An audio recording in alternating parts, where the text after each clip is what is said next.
This Sunday, February 15th, I will be traveling to Salem, Massachusetts in order to participate in a ritual that is aligned with Lupercalia. And it's being held at the Satanic Temple.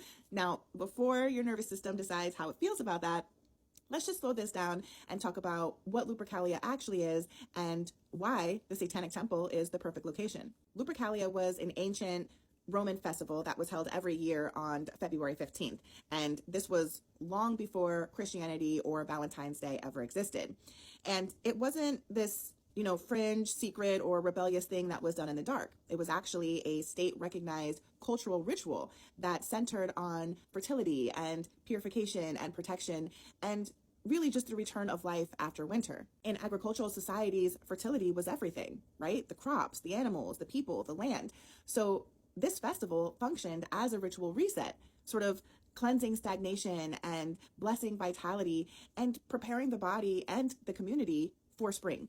The idea that it was sexual or dangerous came much, much later when older traditions had to be reframed as immoral in order to be replaced. So Valentine's Day didn't replace Lupercalia because it was more wholesome, right? It replaced it because the church historically absorbed and renamed existing festivals rather than erasing them completely. So same season, same calendar, just a different story layered on top. So this isn't anti-Christian, like you might have heard. It actually predates Christianity entirely. Now let's talk about why the Satanic Temple actually makes sense here, because this is where people tend to stop listening. But the Satanic Temple is non-theistic, right? They do not worship Satan. Satan is used symbolically as a representation of bodily autonomy, but also personal sovereignty and resistance to imposed moral authority, and also freedom of conscience.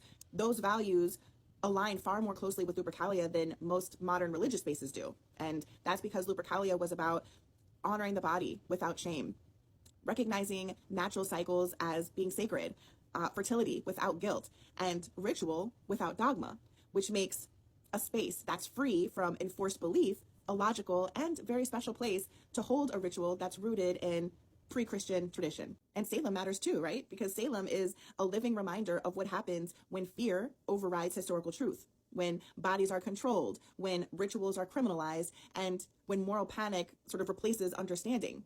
Participating in something like this today is about reclamation, remembering that spirituality didn't begin with modern religion and that the body was never meant to be treated as something dangerous. You don't have to agree with it and you don't have to participate, but you should know what you're reacting to, because calling ancient rituals evil doesn't make you righteous. It only proves how effective the empire's propaganda machine really was.